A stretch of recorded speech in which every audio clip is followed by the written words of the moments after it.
Bonjour chers camarades combattants et combattants, peuple congolais, le chef de l'État Fachi Béton Sion la Bic Rouge, Isabelle de Bonabino, Kinké la Pong, Dieu merci, Tembela Tembe Soubissa, les camarades et du chef de l'État Fachi Béton Sion la Bic Rouge, les candidats provinciaux de la circonscription électorale de la Goma, les candidats gouverneurs du Congo central.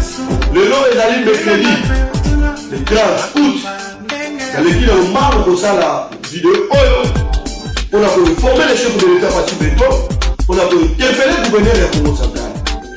Le chef de l'État Fachi Béton sur la Bic Rouge, président de la République, de Oyeni, Tamuto Kenaki, dans ma politique 2018, la ville de Boma.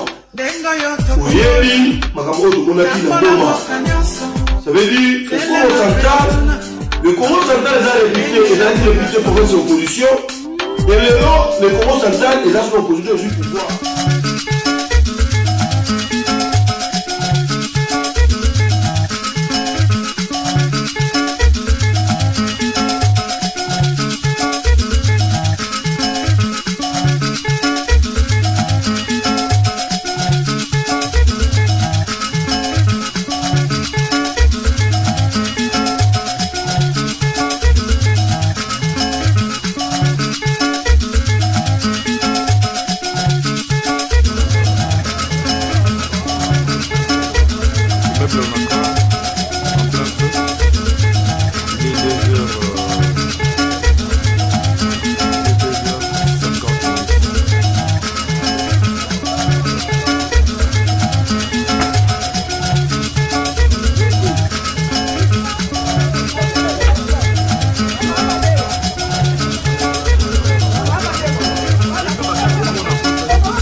Chers camarades combattants et combattants, peuple congolais, le chef de l'État Fachi Béton Sion la Bic Rouge, Isabelle de Bonabino, Kinké la Pong, Dieu merci, Tembela Tembe Soubissa, les camarades du chef de l'État Fachi Béton Sion la Bic Rouge, les candidats provinciaux de la circonscription électorale de la ville de Goma et les candidats gouverneurs du Congo central.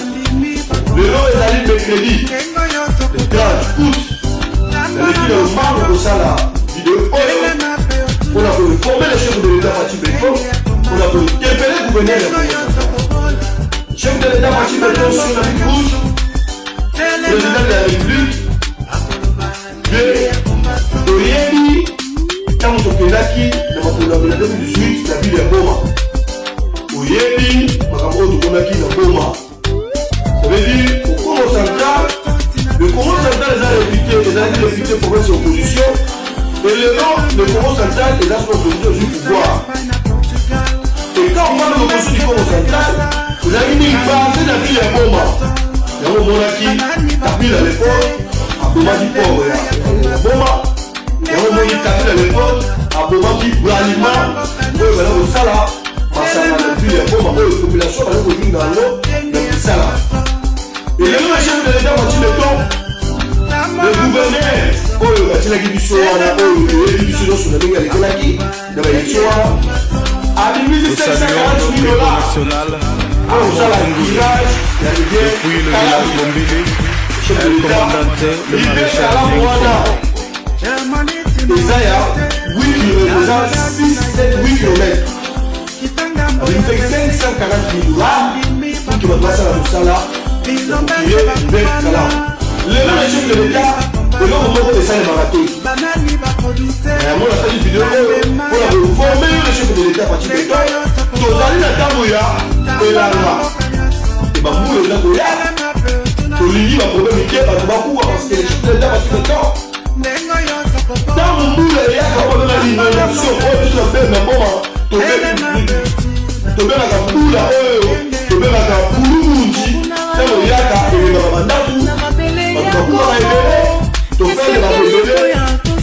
la ville est Boma, Hubert Kalamu wana yango gouverneur akoki initiative po ezali bien la félicité yakomiza 540 000 dollars po asala mosala Hubert Kalamu le jusqu'à présent le chef de l'état eloko mo esalaka te na yango osiana na le gouverneur Kibadu oyo ezali gouverneur oyo batiaki yo wana comme gouverneur pas na volonté ya biso population ya Congo central ezalaki na volonté ya oyo basalaki lobi po bayaki bambongo ebele na bokorompe badepute na Congo central po ezali koni tosengi yo eloko moko bambula ezali koya zomisela biso kiya ya Hubert Kalamu 540 000 dollars eza mo moke te s'il vous plaît le gouverneur 540 000 dollars eza mo moke te eza mbongo ebele po eza mbongo ebele kosa mosala ebele babiye Hubert Kalamu wana epuis batongi yango jusqu'à présent eloko moko esalaka te en ce temps tozoproclame baaction ya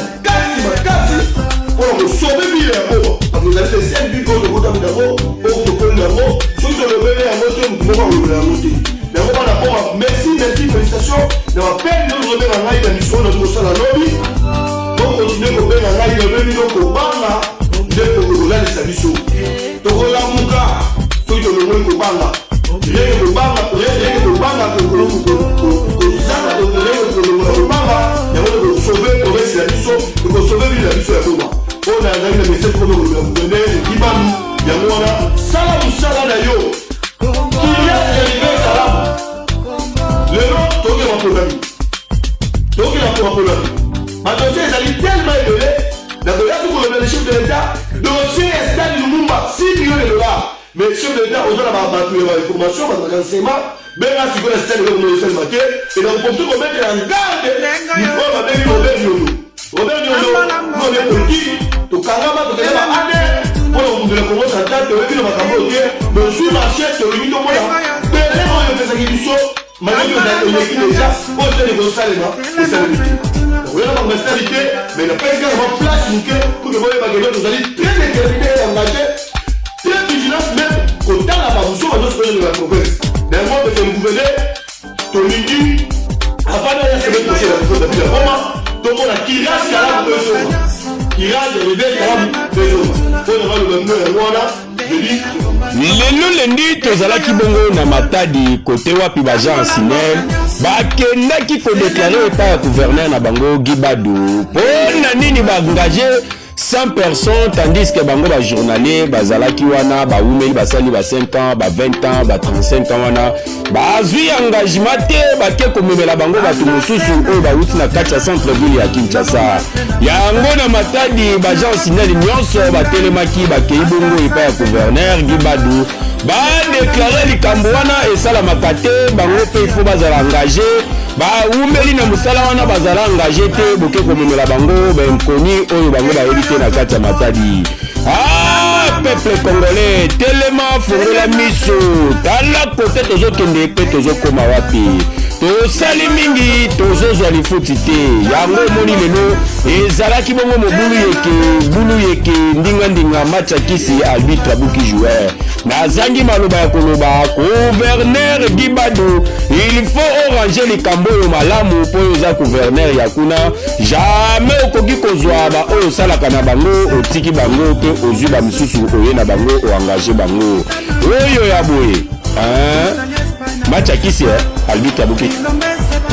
Après être appréhendé et arrêté depuis le 31 juillet 2023 au village Kimakundu, secteur de Moula-Lumene, dans le territoire de Kimvula, c'est le jeudi 10 août dernier que le chef des filles du groupe Mobondo, René Bilumbu, a été présenté au gouverneur du Congo central, Dr Guibandou Ndebidi, devant l'esplanade du gouvernorat de province au centre-ville de Matadi.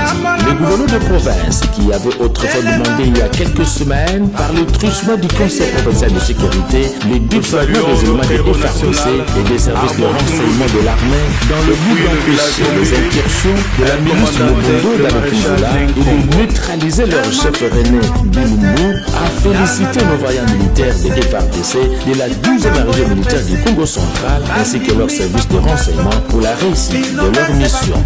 Je suis heureux que aujourd'hui les efforts de nos forces armées aient abouti à mettre la main sur celui qui créait la terreur au niveau de Kifura. Plusieurs villages ont dû se vider. Et je pense qu'avec cette opération et le fait que l'armée a pu mettre la main sur celui qui était commanditaire de toute situation, ça va rassurer notre population de sorte qu'elle puisse regagner son lieu de vie. Encore une fois, je voulais, mon général, vous remercier pour cette belle prise, on va dire ça comme ça. Et je pense que c'est un message fort à pouvoir donner à nos amis et frères qui s'aiment l'intérieur que l'État reste un État. La paix est à retrouver grâce à l'implication de l'autorité provinciale qui a disponibilisé les moyens. La population de Kimvula est invitée à vaquer librement à ses occupations. En rappel, la période allant du mois de mai à juillet dernier, plusieurs cas d'exaction et des tueries commanditées par le phénomène Mobundo, mais aussi des actes de vandalisme mettant en péril la population ont été enregistrés dans le territoire enclavé de Kimvula. Présentement, la situation est sous contrôle. lelo lendi tozalaki bongo na Matadi kote wapi bajan Sinel bakendaki kodeklare epai ya gouverneur na bango Gibadu mpona nini baengage 100 personnes tandis que bango bajournalier bazalaki wana baumeli basali ba 5 ans ba 20 ans ba 35 ans wana bazwi engagement te bake komemela bango bato mosusu oyo bauti na kati ya centre-ville ya Kinshasa. Yango na Matadi bajan Sinel nyonso batelemaki bakei bongo epai ya gouverneur Gibadu badeklare likambo wana esalamaka te bango mpe ifo bazala engage baumeli na mosala wana bazala engage te boke komemela bango benkoni oyo bango bayebi te na kati ya Matadi.